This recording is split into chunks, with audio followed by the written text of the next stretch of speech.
There we go. Gonna run a 1-inch end mill through there. That'll give us a little bit of clearance and should be good to go.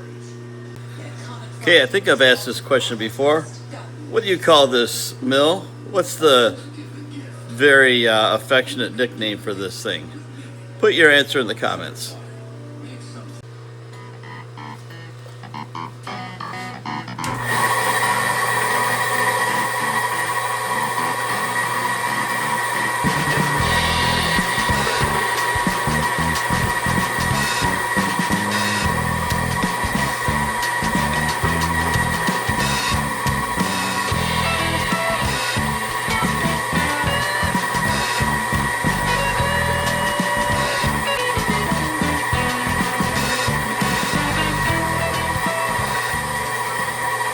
Okay, so we've got this close to being put together.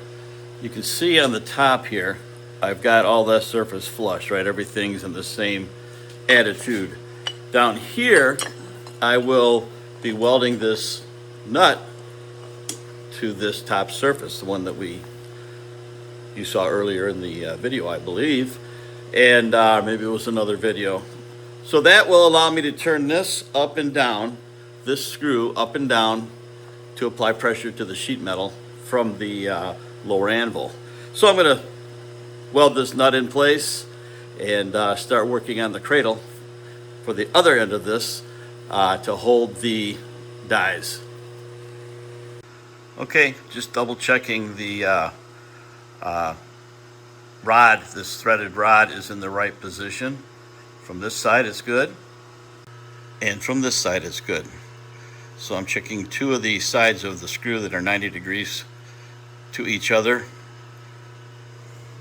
meaning one is on this side and one was from this side, so that tells me that I'm perpendicular all the way around. I'm going to tack this together now.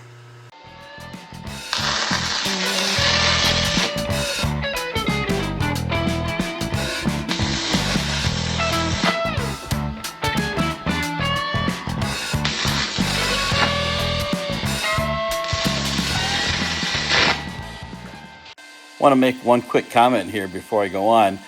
Nathan from Nathan's Mopar Garage gave me a tip on my amperage and what to do to adjust my welds to get them a little bit better. So I'm doing that right now. And just with these first few tacks, I can see he's absolutely right. So Nathan, thank you very much.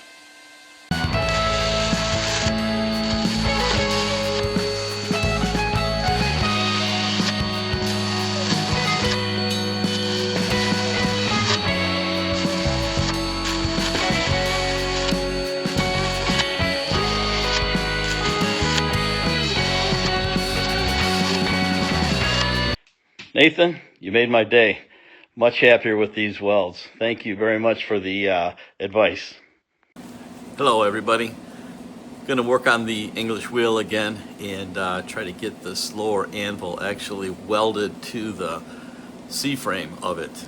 But before I started and began cutting this thing up and whatnot, I wanted to tell you something. I was watching Matt the Scrap Whisperer, one of his videos not too long ago, and like 1 or 2 videos ago, and he mentioned this from Benchmark Abrasives. This grinding shield is really nice and it covers your entire face really well. The glass is incredibly clear. I'm really amazed at it, but this will be the first time actually cutting with it. His recommendation to think about using one of these was timely because about a day or 2 before that I was grinding with, it was a Benchmark Abrasives cutoff wheel. Wasn't the wheel's fault. I was really pushing it hard, way too hard. And it blew up, and it's kind of better now, but cut my face up pretty good over here and gave me a good whack. I think I'd call it a warning shot. You know, be a little bit more careful. So I'm going to use this today, and I want to say thank you, Matt. This is a really nice addition to my safety equipment, and appreciate it. So now let's see how I do.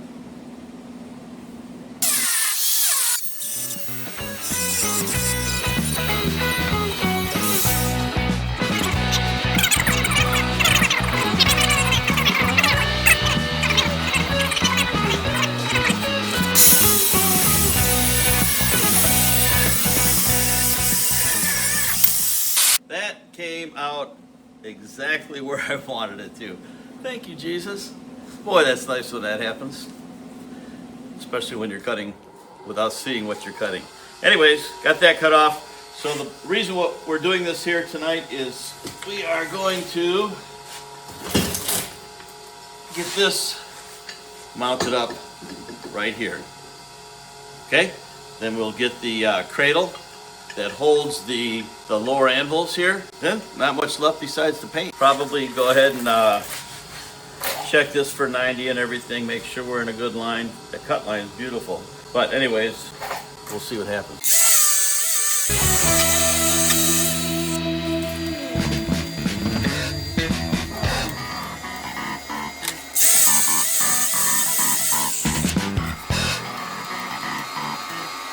Right here at the point of that square is where it's a little bit undercut.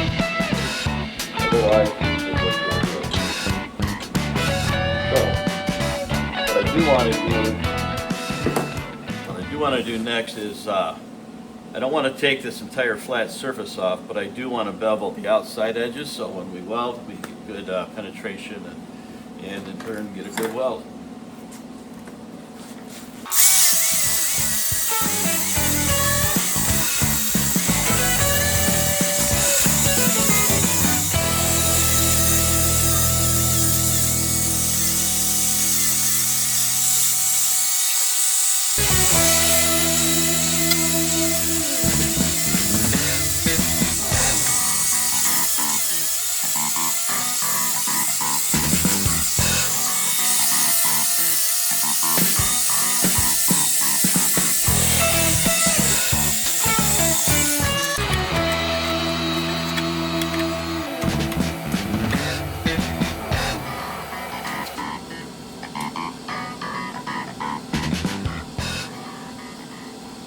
Okay, exactly 6 inches from this layout line that I put in here as my master line is the center, is where the center of the lower cradle will be that's going to hold our anvils.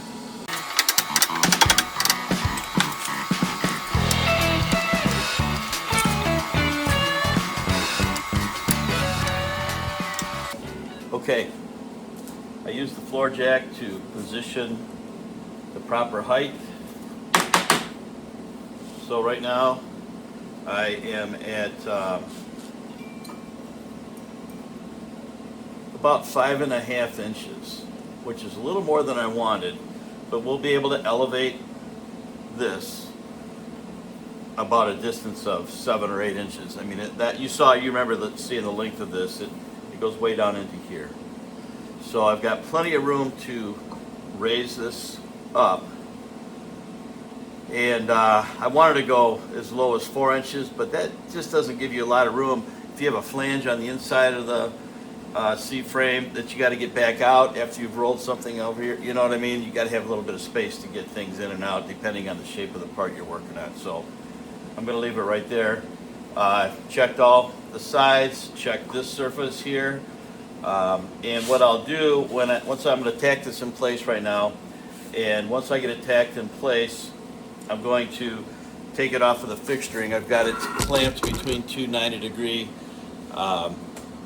angle irons, okay, to keep it vertical. And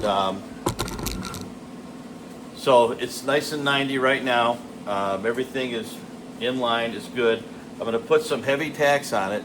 And then I'm going to take it off, lay it down on the table so I don't want to be doing vertical welds here or overhead basically welds. I want to lay it down flat and get some decent welds on there. So I'll tack it and then we will commence to the laying it down and getting it all cleaned up and weld.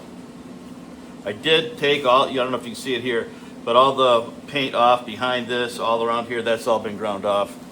You saw me bevel this edge, already did that, so I think we're good to go. Let's put some tacks on it. Okay, we're going to be using 7014 set at 140 amps. I'm doing quarter to quarter mild steel. One is a reese hitch, one is a 2-inch by 3-inch mild steel tube.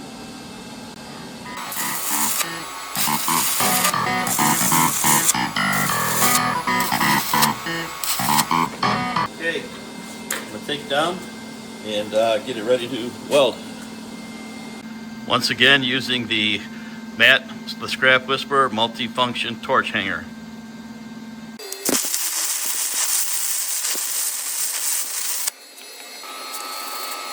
Okay, not bad. Let's flip it over.